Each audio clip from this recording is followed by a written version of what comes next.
გიგა ჯოხაძე, ჭავჭავაძის ცენტრის მკვლევარი და ანალიტიკოსია ჩვენი სტუმარი, მოგესალმებით. მადლობა მოწვევით. სტუმრობისთვის თქვენთანაც მინდა რომ აი ამ თემით დავიწყო უსაფრთხოების გარანტიები, რაც ძალიან მნიშვნელოვანია, ხო? იმიტომ რომ მთელი მთავარი სულისკვეთება ამ შეხვედრისაც სწორედაც ეს იყო. რა ტიპის უსაფრთხოების გარანტიებს შეიძლება ველოდეთ და რა ვადაში და ზოგადად აი თავისუფალი თხრობის რეჟიმში თქვენთვის აი ამ შეხვედრიდან რა მთავარი კონტურები გამოიკვეთა? მადლობა მოწვევისთვის კიდევ ერთხელ მივესალმებით თქვენს მაყურებელს. კი, თქვენ სწორად აღნიშნეთ, გუშინდელი შეხვედრის მთავარი თემა იყო რა თქმა უნდა უსაფრთხოების გარანტიები. უკრაინისთვის და ყველა ხვდება იმას, რომ რეალური უსაფრთხოების გარანტიების გარეშე ამ კონფლიქტის გადაწყვეტა გამოიწვევს მხოლოდ და მხოლოდ ომის გადავადებას მცირედი ხნით. ჩვენ ხედავთ, რომ რუსეთი არის საკმაოდ დასუსტებული ომის დაწყებიდან 3 წელიწადნახევრის მანძილზე, ის მნიშვნელოვნად დასუსტა, როგორც ეკონომიკურად, ისე სამხედრო თვალსაზრისით და მას უახლოეს მომავალში იმ შემთხვევაში თუ სამშვიდობო შეთანხმება დაიდება, შესაძლოა ხელახალი აგრესიის შესაძლებლობა, სამხედრო შესაძლებლობა და ეკონომიკური შესაძლებლობა მაგალითად რამდენიმე წლის განმავლობაში არ ქონდეს. თუმცა ეს იმას არ ნიშნავს, რომ პუტინი არ შეეცდება ამ ეგრეთ წოდებული მშვიდობიანობის პერიოდში, მას შემდეგ რაც ეს სამშვიდობო შეთანხმება გაფორმდება, რომ მოიკრიბოს ძალა და ხელახლა დაესხავს თავს უკრაინას, რადგან ვიცით მისი გაცხადებული გეოპოლიტიკური მიზანი, რომ მისი მიზანია მთლიანი უკრაინის ანექსირება, რადგანაც ეს არის მისი მთავარი გეგმა. იქიდან მოყოლებული, რაც ის გახდა პრეზიდენტი თითქმის 25 წლის წინ, ხო? ანუ მის მთავარი მიზანია საბჭოთა კავშირის აღდგენა ძველ საზღვრებში. თუ ბოლომდე ძველ საზღვრებში არა, მის დიდ ნაწილში მაინც ყოველ შემთხვევაში. ამიტომ ამერიკელებიც და ევროპელებიც რეალურად ხვდებიან იმას, რომ სამშვიდობო შეთანხმება გაფორმების შემთხვევაში უნდა იყოს ხანგრძლივი და უნდა იყოს სამართლიანი პირველ რიგში უკრაინისთვის, იმიტომ რომ ყველა მიცის საერთაშორისო საზოგადოებაში შეთანხმებული იმაზე, რომ აგრესორი ამ ომში არის რა თქმა უნდა რუსეთის ფედერაცია, რომელიც თავს დაესხა 2022 წელს მეზობელ სახელმწიფოს უკრაინას და მთლიანად ამ სახელმწიფოს გადაყლაპვა სცადა. აი, საინტერესოა ეს უსაფრთხოების გარანტიები, ამ უსაფრთხოების გარანტიებზე ისაუბრა ალასკაში შეხვედრაზე პუტინმაც, ერთი წინადადებით ხაზი გაუსვა იმას, რომ ის თითქოს მზად არის უკრაინის უსაფრთხოების გარანტიებზე სასაუბროდ, მეტი მას რეალურად არაფერი არ უთქვამს და ეს არ ნიშნავს პრინციპში მნიშვნელოვანს არაფერს, რადგან ჩვენ ვიცით, რომ რეალურად უკრაინისთვის მნიშვნელოვანი უსაფრთხოების გარანტიების მიცემა არ შედის პუტინის ინტერესებში, ხო? პუტინის ინტერესებშია უკრაინის დასუსტება, მისი სახელმწიფოებრიობის დასუსტება, მისი ჯარის დასუსტება, რაც ყველაზე მნიშვნელოვანია, შესაბამისად უკრაინის სრული დემილიტარიზაცია.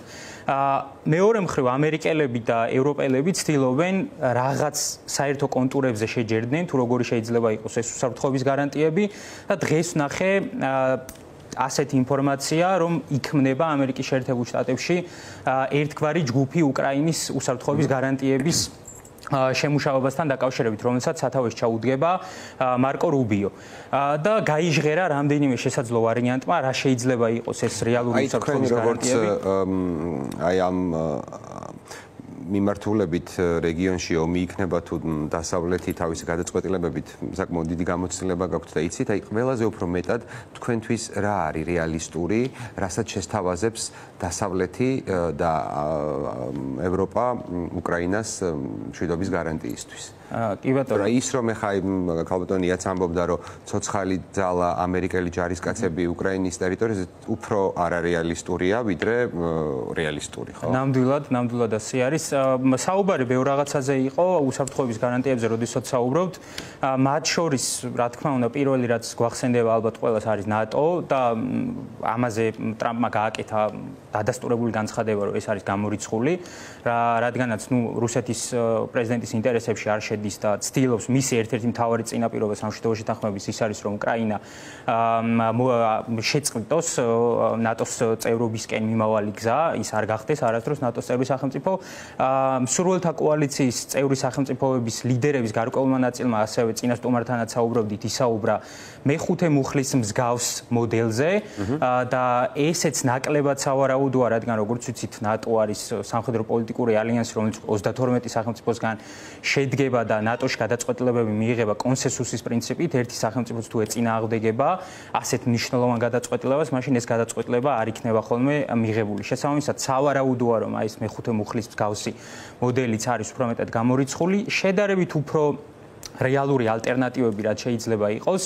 პირველ რიგში ეს არის უკრაინის ჯარის გაძლიერება და რუბიომ დღეს ისაუბრა იმაზე, რომ მთავარი არა მხოლოდ რუბიომ, გუშინაც სრულთა კოალიციის წევრი სახელმწიფოების ლიდერებმაც, მათ შორის მაკრონმაც, მერცმაც, სტუბმაც და ძალიან სხვა წარმომადგენლებმაც ამ შეხვედრის განაცხადეს, რომ მთავარი უსაფრთხოების გარანტია უკრაინისთვის არის ძლიერი უკრაინული არმია და დღეს გავრცელდა ინფორმაცია, რომ შესაძლოა რუბიომ შესთავაზოს ზელენსკის უკრაინის არმიის გაძლიერება, მისი კარგად შეიარაღება და მისი გაზრდა შეუზღუდავი რაოდენობით. ჯერ კიდევ თებერვალში ზელენსკი ამბობდა იმას, რომ უკრაინის უსაფრთხოების მთავარი გარანტია არის ძლიერი უკრაინული ჯარი და მისი გაზრდის სურვილი აქვს დაახლოებით 900,000 უკრაინელი სამხედროდან, რაც დღეს არის და უკრაინის ფრონტზე წარმოდგენილი დაახლოებით 900,000 უკრაინელი სამხედრო 1,5 მილიონამდე. კიდევ ერთი უსაფრთხოების გარანტია შესაძლოა, რომელზეც ასევე იყო საუბარი, შესაძლოა იყოს საჰაერო თავდაცვითი სისტემების მიწოდება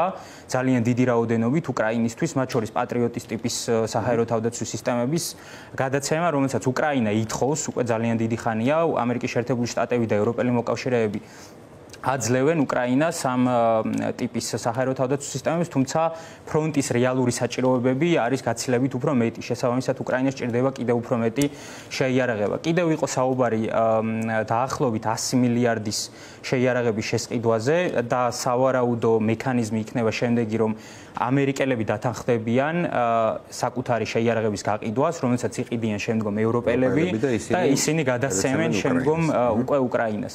იყო კიდევ სხვა მნიშვნელოვანი საკითხებიც, კიდევ ერთი ძალიან მნიშვნელოვანი საკითხი, როდესაც უსაფრთხოების გარანტიებზე ვსაუბრობ და ალბათ ყველაზე მნიშვნელოვანი საკითხი არის როგორც მინიმუმ ევროპელი მოკავშირეების სხვადასხვა სახელმწიფოების ჯარის კონტინგენტის დისლოკაცია უკრაინაში ფრონტის ხაზთან, განსაკუთრებით სწორედ აი ამ ფრონტის ხაზის მიმდებარე ტერიტორიებთან. აი ეს ბევრად უფრო მეტად პრობლემური საკითხია, იმიტომ რომ ეს არის რა თქმა უნდა პუტინისთვის წითელი ხაზი და რა თქმა უნდა ის არ დათანხმდება იმას, რომ ნატოს თუნდაც ერთი წევრი სახელმწიფოს არმია იდგეს უკრაინაში და შესაბამისად აი იმდენად განსხვავებულია ორივე სახელმწიფოს ინტერესები რეალურად და პუტინის ინტერესები უკრაინასთან მიმართებაში, რომ არ ვფიქრობ, რომ რეალურად რაღაცა გარღვევა იქნება უახლოეს პერიოდში ამ სამშვიდობო შეთანხმების მიმართულებით. აი ხო, ეს მინდოდა მეკითხა, თქვენ როგორ ფიქრობთ, აი რა ვადებში შეიძლება უფრო მეტი სიცხადე დავინახოთ, ანუ ხა კი არ ვივარაუდოთ და მრავალი ვერსია გამოთქვათ. დავინახოთ აი ქმედითი ნაბიჯი, მაგალითად, თუნდაც აი თქვენ რასაც ამბობთ, რომ უკრაინის ჯარი გაძლიერდეს, რაღაც ფინანსური იქნება ეს თუ სამხედრო დახმარება, აი ეს აი რა ვადებში შეიძლება რომ ამას ველოდოთ. კი ბატონო, ეს არის გრძელვადიანი პროცესი. ჩვენ ვხედავთ უკვე, რომ მას შემდეგ რაც ტრამპი გახდა პრეზიდენტი, ის ცდილობს ჩამოაყალიბოს საკუთარი ასე ვთქვათ უნიკალური პოლიტიკა უკრაინასა და რუსეთის ომთან დაკავშირებით, საკუთარი ხედვა, საკუთარი ხაზი საგარეო პოლიტიკის და ეს ხაზი ვერ ჩამოაყალიბა მან უკვე ძალიან დიდი ხანია, ხო? კი, რაღაცები იცვლება, დინამიკები იცვლება, მათ შორის უკრაინა ამერიკის შეერთებული შტატების ურთიერთობების მიმართულებითაც, თუმცა რაღაცა კონკრეტული გარღვევა ამ მიმართულებით გარდა იმისა, რომ აი ეს ალასკაში შეხვედრას უმასპინძლა ტრამპმა და შემდგომ გუშინ ნახეთ, რომ უმასპინძლა მსურველთა კოალიციის წევრ სახელმწიფოებს და ვოლოდიმირ ზელენსკის, ჩვენ რაღაცა მნიშვნელოვანი გარღვევა ამ მიმართულებით არ გვინახავს. ვადებზე ვერ გეტყვით, როგორ შეიძლება ვივარაუდოთ, ეს არ ვიცი, ალბათ უახლოესი რაღაც 2-3-4 კვირის ერთი თვის განმავლობაში ალბათ გამოჩნდება, კიდევ უფრო მეტად გამოიკვეთება კონტურები, როდესაც პირველ რიგში ჩამოყალიბდება ეს უსაფრთხოების გარანტიებთან დაკავშირებით პოზიციები და მნიშვნელოვანია, რომ ამერიკელების და ევროპელების პოზიცია იყოს საერთო და იყოს შეჯერებული უკრაინისთვის უსაფრთხოების გარანტიების მიცემის თვალსაზრისით. როგორც კი პირველი ასეთი შეჯერებული პოზიცია გვექნება ევროპელების და ამერიკელების, უფრო შემდგომ შეგვიძლია ჩვენ ვარაუდი რამე ძალიან ადრე არც პრინციპში ახლა გათენდა და აი თუნდაც სამუშაო ჯგუფები რას ნიშნავს, რაზე უნდა იმუშაონ, ვინმის უნდა შეხვდეს, ეს ყველაფერი მომდევნო დღეებში უფრო მეტი გვეცოდინება. უშუალოდ ევროპელი ლიდერების აი ამ მასშტაბის ერთობა და ერთგვარი ზურგი ფარივით რა თუნდაც აი ვიზუალურადაც ასე გამოიყურებოდა, ხო? ანუ წინა შეხვედრა რომ ახსენდება, რომელიც ისტორიულად საკმაოდ ისეთი იყო, ბევრი ეპითეტი ერგება, მაგრამ ახლა არც ერთს ვიტყვი. ახლა რაღაც ისე იყო, ხო, რაღაც ფარის ქვეშ იყო თითქოს ადგილზეც ზელენსკი. ეს ნიშნავს ცხადია იმას, რომ ახლა უფრო მეტად გამოფხიზლებულია ევროპა თავისი ლიდერებით და შესაძლოა ისიც ვიფიქროთ, რომ მათ უფრო ცხადად დაინახეს საფრთხე, რომ ეს ომი არ არის მხოლოდ იმ მიწაზე, რომელიც უკრაინელებს ეკუთვნით. კი, ნამდვილად ასე არის. ძალიან დადებითი მოვლენა იყო გუშინ ჩვენ რაც დავინახეთ, თქვენ სწორად აღნიშნეთ, აი განლაგებაც კი მაგიდაზე ისეთი იყო, თითქოს ზელენსკის იცავდა ეს ევროპელი მოკავშირეები ტრამპის ასე ვთქვათ შემოტევებისგან, იმიტომ რომ თქვენ სწორად აღნიშნეთ, თებერვალში საკმაოდ როგორც მინიმუმ შეგვიძლია ვთქვათ, იყო ძალიან უხერხული შეხვედრა თეთრ სახლში, თუმცა იმის შემდგომ ძალიან ბევრი რამ შეიცვალა და პირველ რიგში რაც აჩვენებს ეს ევროპელი მოკავშირეების ზურგი ზელენსკისთან მიმართებაში არის ის, რომ ევროპელები ხედავენ იმას, რომ ტრამპი ძალიან ხშირად იცვლის საკუთარ მოსაზრებებს სხვადასხვა საკითხებთან დაკავშირებით, მათ შორის განსაკუთრებით უკრაინაში მიმდინარე ომთან დაკავშირებით, ჩვენ გვახსოვს, რომ ის ამბობდა, რომ ჯერ ამბობდა, რომ 24 საათში დავასრულებ ომს, შემდეგ ამბობდა, რომ ერთ კვირაში, ერთ თვეში, მერე 6 თვე თქვა და დღეს ვხედავთ, რომ ომის დასრულებასთან მაინც არ ვართ ახლოს, მიუხედავად იმისა, რომ ისტორიული მნიშვნელობის ორი ძირითადი შეხვედრა ვიხილეთ ჩვენ უახლოესი 4 დღის განმავლობაში, ხო?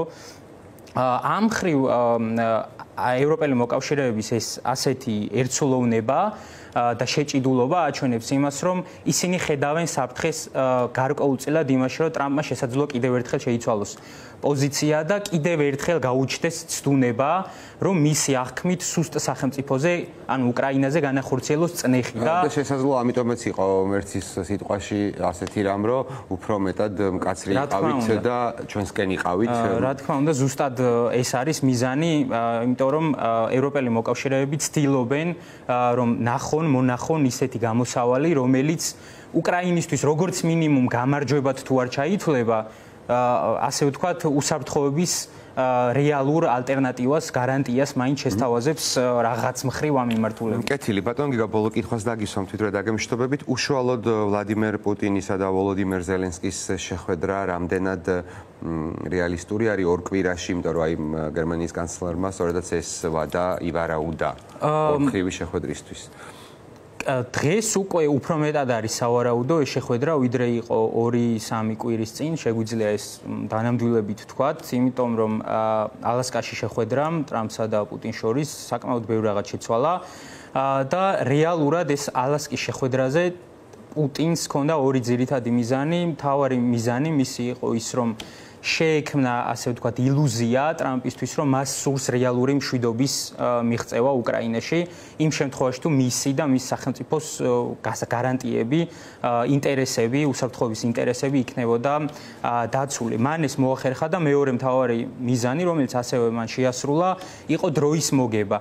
რეალურად ახლა ჩვენ შეგვიძლია ვთქვათ, რომ ფრონტზე არსებული სიტუაციიდან გამომდინარე, რუსეთს აქვს მცირე ტაქტიკური ინიციატივა, ასე ვთქვათ, უპირატესობას არ ვიტყოდი, მცირე ტაქტიკური ინიციატივა და ჩვენ ეს დავინახეთ ბოლო რამდენიმე დღის განმავლობაში, როდესაც დივერსიულმა ჯგუფებმა დობროპილიეს მიმართულებით მოახერხეს 10 კილომეტრის სიღრმეში შეღწევა დონეცკის რეგიონს გულისხმობ, თუმცა უკრაინელებმა დღევანდელი ცნობებით დაიბრუნეს ამ ტერიტორიების ნახევარზე მეტი და ამ მიმართულებით დაასტაბილურეს სიტუაცია. ამიტომ ამბობ რუსებს შესაძლოა დონეცკში ახლა კონდეთ რეალურად მცირე ტაქტიკური უპირატესობა, უფრო მეტად ტაქტიკური ინიციატივა, თუმცა რეალურად ეს არაფერს არ ცვლის ამ მიმართულებით. ამიტომ პუტინის მთავარი მიზანია მას, რა თქმა უნდა, ყველამ ვიცით, რომ არ სურს მშვიდობის მიღწევა, მას სურს საკუთარი ინტერესების გატარება უკრაინასთან. და ასევე მნიშვნელოვანია ისიც, რომ ვოლოდიმერ ზელენსკის განცხადებები გუშინ სალსახად და პირდაპირ იყო, რომ არაფერი არ იქნება, ვიდრე არ იქნება პირისპირი შეხვედრა თავად პუტინის საუბარია ტერიტორიების დათმობაზე თუ ასე შემდეგ. ამიტომ არ გამოვრიცხავ, რომ შესაძლოა პუტინი დათანხმდეს. მაინც ნაკლებად სავარაუდოა მოცემულობაში, თუმცა ნამდვილად არ არის გამორიცხული ის, რომ ტრამპი პუტინი დათანხმდეს ამ შეხვედრას და შეეცადოს კიდევ უფრო მეტად მოიგოს დრო იმისთვის, რომ უფრო მეტი ტერიტორია აკონტროლოს დონეცკის მიმართულებით და ზოგადად ფრონტზე არსებულ მდგომარეობას გულისხმობს და შემდეგ მოლაპარაკებებში კიდევ უფრო მეტად ძლიერი ზურგით აღმოჩნდეს. კეთილი, დიდი მადლობა სტუმრობისთვის. გიგა ჯოხაძე, ჭავჭავაძის ცენტრის მკვლევარი. მკვლევარი და ანალიტიკოსი იყო ჩვენი სტუმარი. მადლობა საინტერესო მიმოხილვისთვის და ანალიზისთვის.